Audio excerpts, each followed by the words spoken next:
Welcome to the Greater Arlington Chamber of Commerce. Here we are in our Sargent Studios. I'm your host, Bryan Weatherford. Today, we're going to feature a law firm. Now, it's a lot of fun to talk to all of our members, but this one has particular interest in a variety of ways that we'll get to here in just a little bit. But let's go ahead and meet the guests first. The law firm is Curnutt Hafer. We have the founding partners here, Mr. Curnutt, Kelly, and Doug Hafer, right here in the studio. Hi, guys. Good afternoon, Brian. Hey, Brian, how are you? I'm great. Thank you. It's good to see you. You know, it's nice to see you in this environment because we're going to share a little bit of everything today. And I want to start with the basic. How did you guys meet? How did your professional partnership begin? Well, before it became a professional partnership, we were law school classmates at SMU. When you're in law school at SMU, all your classes your first year in one section. And so Kelly and I were in the same section, and we met our first year of law school, and we haven't been together since then. But we met as classmates, and then we started our professional career working together at a large international firm, and we're blessed to have an opportunity with a couple partners there to leave and to get some great trial experience. And that opened up a lot of doors for us. Then we actually left that firm and went to another big law firm. And from there, Kelly had the great idea to start her own business. And that story is a great one. And Kelly, why don't you talk about that and how that all came about? So actually, it's over 20 years ago now. That's right. So Mary Tom and I sat down on the back porch, which, by the way, there is a law school story here, another partnership. Okay. We're in law school together. One class down, we're coaching mock trial, and in walks Vicki Mentor, now Vicki Hafer. Nice. Okay. So, yeah, and in that respect, Kelly and I have been together longer than my wife and I. So, it was a great opportunity for us to teach. And, the benefits that we got from teaching didn't end with the classroom. I met a lot of great people, but, my wife turned out to be the best one. Well, tell me the year again. Curnutt Hafer first hung up their shingle when? So exactly. Oh, okay. Yes, exactly. It was Y2K, January 1st, year 2000. Remember that day, everybody's computers were going to crash. So we went and bought brand new computers. We were going to avoid the meltdown. So I guess everyone successfully avoided the meltdown, but that's when we started Y2K. So we're 20 plus years now together as partners and blessed to be here in Arlington. So when you got started, did you know right away the types of law you wanted to practice, or has that evolved over the 20 years, or walk me through that process? Yeah, so Kelly and I both were in litigation, so we did trial work from the very beginning. And we graduated law school in 1993. We were blessed to represent a large commercial entity that had lawsuits all over the state of Texas. We both tried 10 plus cases in our first 3 years of practice. That created an opportunity for us to get clients, and really that opened the door for us to start our own practice. So we started doing litigation, trial work, and we've been doing that ever since. Now the firm has grown. We have more of a all service law firm. Kelly and I focus our practice on litigation and specifically, business disputes more than anything else. We also do personal injury, as well as inheritance disputes. But we have other lawyers who handle all kinds of practices, from commercial litigation, commercial contracts, and then also some wills and estates and probate. A little bit of everything. So has your firm always been here? We're going to get to your location here, but have you always been in Arlington, or did your firm start somewhere else?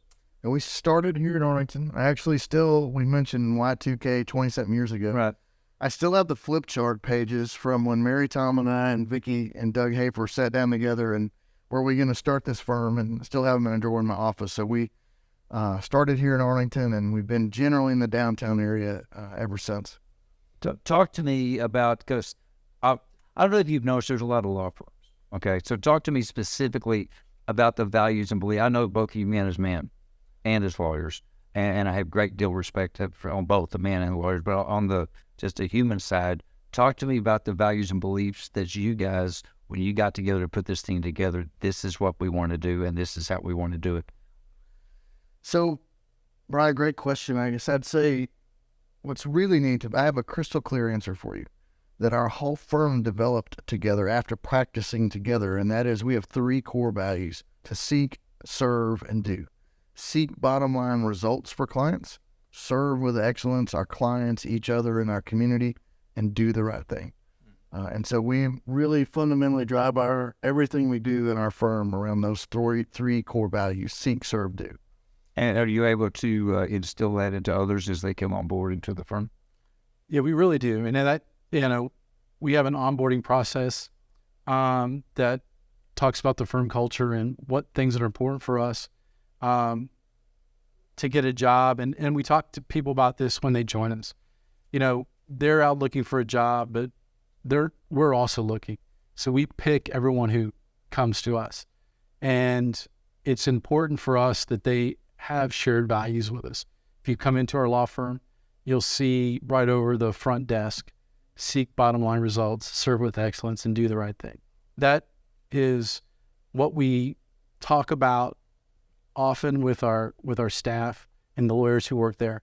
And it is a fundamental thing for the way that we practice law and really the way that we live.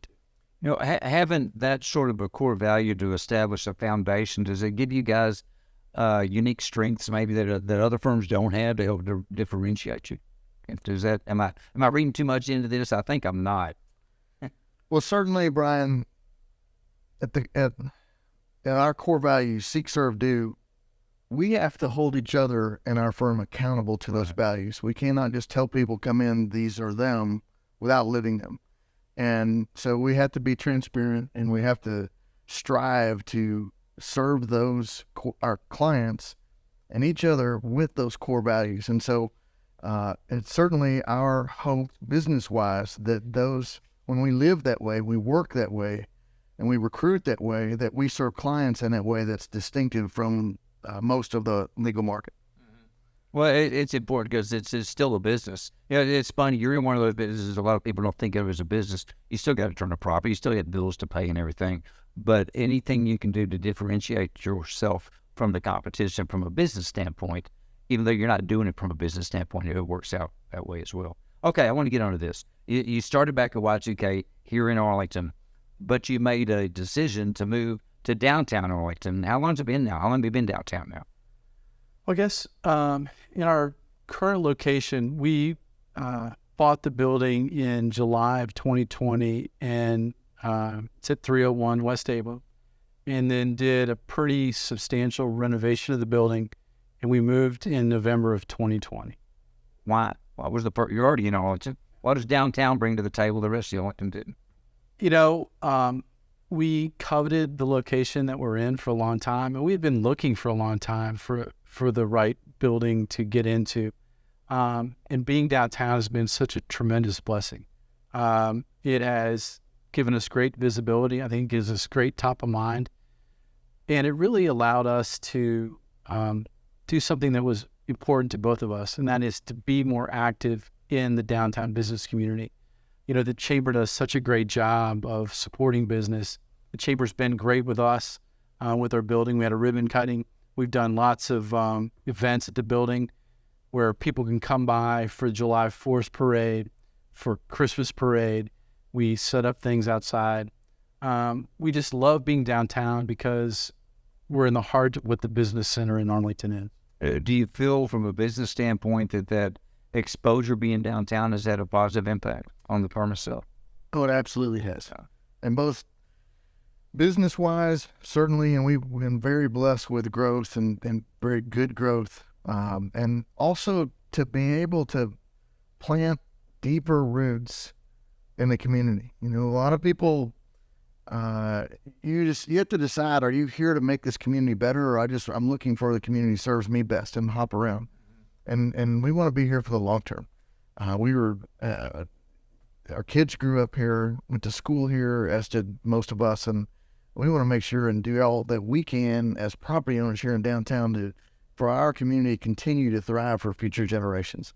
Yeah, I mentioned earlier, I know both of you on a personal level, and I know of your personal community involvement. I mean, I just off the top of my head, I mean, with the Education Foundation and Men Serving God, there's just two of them.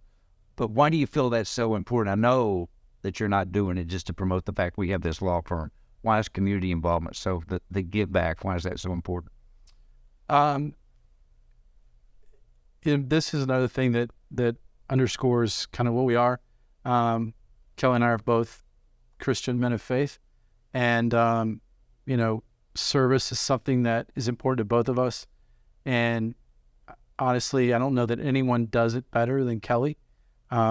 He serves our community on so many levels, is an inspiration to a lot of people, including me.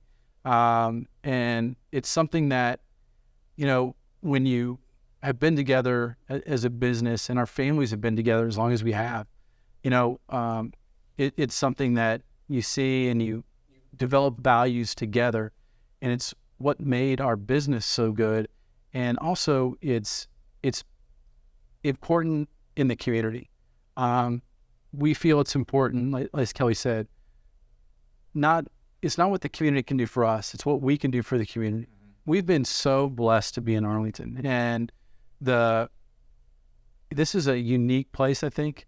There's so many special things. We have the prayer breakfast. This is a community where you can get involved and be as involved as you want to be, and you can make a difference. And Arlington is special in that way. And we feel like we want to make it, we want to do our part to enhance that and certainly not be an impediment to it. Oh, you're very much involved. I mean, I go to so many things in the Arlington area, and sometimes I just look at a program. There you are. Here's a logo on a program, or here's a big sign at a concert. And I see there you are as well. But speaking of big signs, and it's not really, it's so unique. When I drove by your building, I remember when this is under production, if you will, I drive by and said, what are they doing to the side of the building? And now you've got this stunning mural that's there on the building. And I know it's so much more than just a bunch of paint on a wall. Can you go into it, Kelly, a little bit about who thought of doing this? Who came up with the idea? What's the whole meaning, the purpose, everything behind that beautiful mural?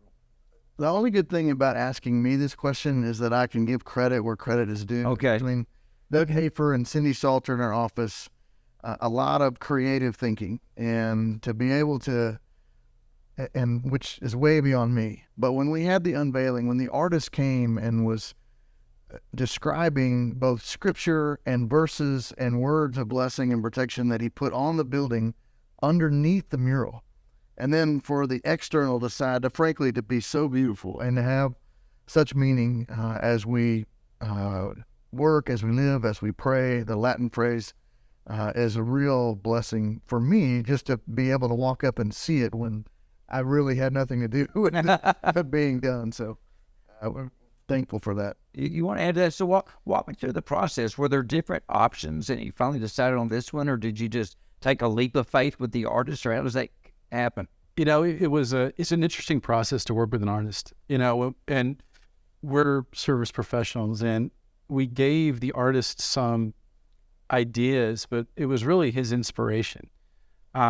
We had, we're law firms, we had some things that we had in mind, and it was an evolution of thought. Lady Justice was something that we talked about, but he really, Chris Joseph, or Chris Gonzalez, he goes by Chris Joseph, was really the one who kind of hit on that and made that the focal point of what the piece ended up being. And also, Kelly mentioned Cindy Salter, who is with our office, who did such a great job in working with the artists, but, also give credit to Downtown Arlington Management Corp. It's something that we wanted to give back to the city, a piece of art for the city, but DAMC, partnered with us to make it happen.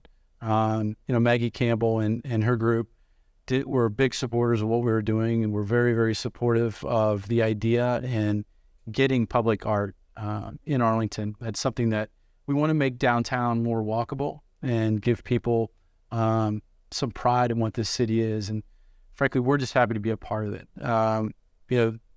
As Kelly, giving me credit, but really credit goes out because, we talked about it. It was something that we thought was a neat idea. but between Sydney and Maggie Campbell and Heather Scoff at our office, a lot of people participated too. As you said, it's a beautiful piece, and it's called Merciful Wisdom, and it's the wisdom of an owl, but imparted by justice, but that justice is always tempered by mercy, and thank God for that. Oh, absolutely. I totally agree with that part of it. And you know what? I'm going to get a plug. Give us the address again, because people are going to say, wait a minute, where are they exactly? I want to see the mural. Yeah, 301 West Abram. Okay. And there's a wraparound to the piece. And if you go on Oak Street, if you're traveling southbound on Oak, you'll get a great view of the mural. It truly is stunning, and that I enjoy, because I work down the street from there, as you may know, and I could watch it while it was in process, and the finished product is just, I'm sure, is everything you'd hoped it would be. All right. So your involvement in the community, we touched on that a little bit. I want to talk a little bit about your involvement with the chamber. I mean, to say, Kelly, that you've been involved in the chambers, a little bit of it's down here, but you have been actively involved with the chamber for a number of years, serving on the board. You've done a lot of, you ran the chamber as an interim there for a while when we needed you. You stepped up and did that. But why do it? I mean, you've got a law firm to run. I mean, you got stuff to do. Why do you take time to be so active with the chamber? So, good question, because there's such good reasons to be involved with the chamber. And we've been members from long ago. And but the chamber, the way it fosters economic and community prosperity, developing our community's future together through the business community. I mean, that's fundamentally, that's what we all ought to be about, right? At least in the business community. And so love that our chamber, and certainly you can grow your business in the chamber and you get out what you put in, but also what our chamber does in and for and through the community, the business community, is, I think a huge reason why we're so supportive of the chamber and frankly, people like you, Bryan. So we appreciate you going around and spreading the love in this community on behalf of the chamber. Well, I appreciate that too. And if you don't mind, a lot of people watching today, a lot of people, when they hear chamber, they think it's just the big fancy law firms, or it's just General Motors and stuff. Can you touch on the fact of the importance of small business in the area? Oh, yeah, in fact, and yes, the chamber is very diverse, from solo businesses all the way up to the General Motors of the world. But what you really see the impact on the businesses is the smaller businesses who come in and get involved. And I've seen so many people that I could list that could say, my business took off, or doubled or whatever when I joined the chamber, and here's what I did, and here's how I was blessed. And so it's every bit and more of what businesses out there might think of the chamber if they're considering joining, for sure. Well, thank you. I appreciate that. I'm going to go back to the law firm just for a second, because I've got to touch on this. We hear a lot these days about the workforce and how things aren't like they used to be. How is it in your world? I mean, you guys work for big law firms and decided to start your own. And as you continue to add to your staff, do you get attorneys from big firms? Do you get people fresh out of school? How is it? Is it easy getting the people you need these days, or is it a little tricky? We get a mix of both. We have some that have, they're seasoned lawyers who came from big firms like we did. And then we've hired people fresh out of school. Is it hard to find people? Yes and no. It's hard to find the people that we really want. And we've been blessed to find some great people. One of the things that, and I think in the maturing of our business, the most important thing we have is the people who work for us. And we really do a lot to make sure that we're supporting them and putting them in the best position they can to succeed. A lot of people talk about, hey, this new generation's, they're this, they're that. Our experience has been they're wonderful and they work hard and they're no different than we were when we were younger. You can't cast a broad net and say that all this generation's not good. That's not the case. We got some great young lawyers who work for us. Okay. Speaking of, I want to put a plug in for education in Arlington. Okay. Because we've had people come through. In fact, one young lady now came through UTA, worked for us, clerked for us, went off to New York to law school, came back and is working for us. We have Arlington High graduates, we have UTA graduates, we have UTA clerks, all working in our firm, and it's been a great feeder system for younger people. And I agree with Doug.